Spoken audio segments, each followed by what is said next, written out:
Because of why I search the deep through endless nights, no time to sleep. The call inside I can't deny. I'll find the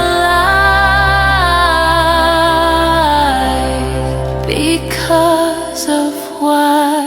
Hey everyone, and welcome to The Explainer. So chances are you've seen it yourself. You've looked up at a hazy orange sky, or you've seen those really shocking images of flames in your newsfeed. We're all seeing the effects of Canada's massive wildfires. So today, we're going to dig in and find out what's really going on. Yeah, we've all seen images like this, and it kind of feels like every single summer, the story just gets bigger and the smoke gets thicker, right? So, what is the actual recipe for a mega fire? Well, it turns out it really comes down to 3 key ingredients.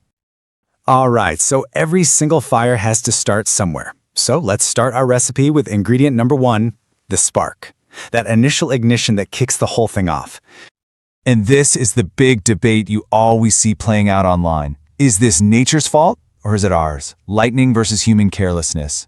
Well, the truth is, it's kind of both. But the way that balance shakes out is probably not what you'd expect. So if you look at the raw numbers, it might seem like a pretty even split. Humans, careless campfires, sparks from equipment, they cause about half of all the fires. But, and this is the really important twist, it's the lightning that's responsible for the biggest, most destructive fires. Those natural strikes are what cause the vast majority of the total area that gets burned, especially way out in those remote forests. And here's why that is. A lightning strike isn't always this big, dramatic explosion of flames. A lot of the time, it hits the forest floor. It burrows down into that thick, damp, organic soil, and it just smolders. It can burn away quietly, almost invisibly, for days on end, before anybody even has a clue that it's there. Scientists actually have a name for this. It's called holdover time. And this is where things get really wild. Sometimes, these little smoldering fires can actually survive an entire Canadian winter, buried under feet of snow, only to roar back to life in the spring. They literally call them zombie fires. You can imagine what a nightmare that is for detection. And this isn't some rare freak occurrence either.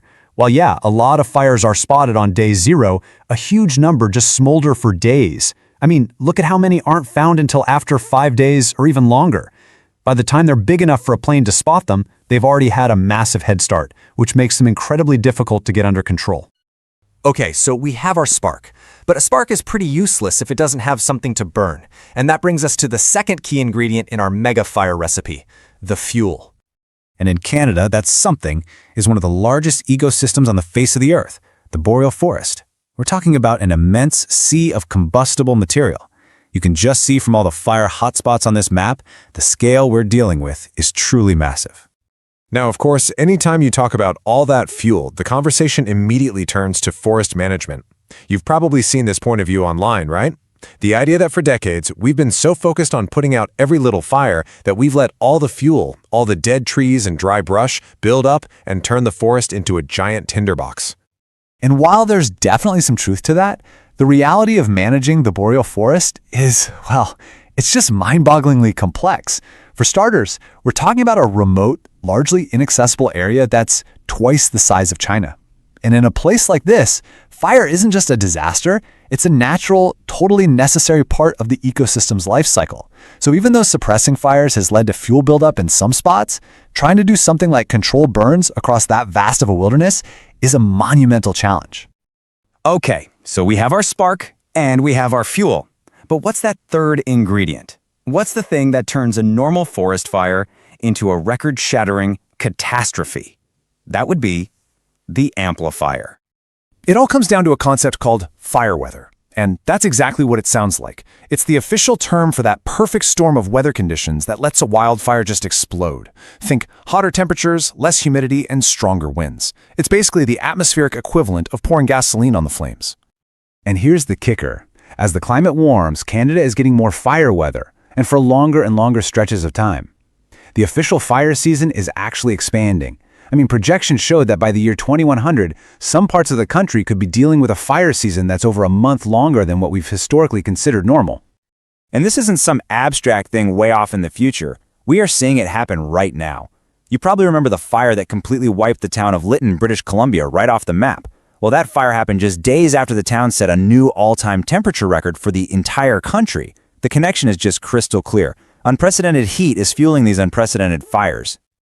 So, when you put all these pieces together, you take the spark, you add the fuel, and you throw in that amplifier, what you get is the perfect recipe for a modern megafire. The perfect firestorm. So let's review our recipe one more time. First, you get the spark, often a lightning strike that sits there in smolders, completely undetected. Second, you add the fuel, that vast flammable boreal forest. And third, you turn up the heat with the amplifier, longer, hotter periods of fire weather that just supercharge the flames and let them run wild. And the result of that recipe is what experts are now calling our new reality. It isn't just about having more fires. It's that the fires we do have are becoming bigger and way more intense. A tiny fraction of these out-of-control megafires are now responsible for the vast majority of all the land that burns every year. And according to the experts, this is the new normal. Which, leaves us with a pretty critical question for the future. And this isn't just a Canadian problem anymore. It's a global one that affects so many of us. As these fire seasons keep getting more and more intense, how do we all adapt to a world where living under a smoky sky just becomes a regular part of summer? So what do you think? Is there a piece of this puzzle that we missed? Let us know your thoughts down in the comments. And hey, if you found this explainer useful, hitting that like and subscribe button really helps us make more of these on the topics that are shaping our world. Thanks so much for watching. And as always, stay curious.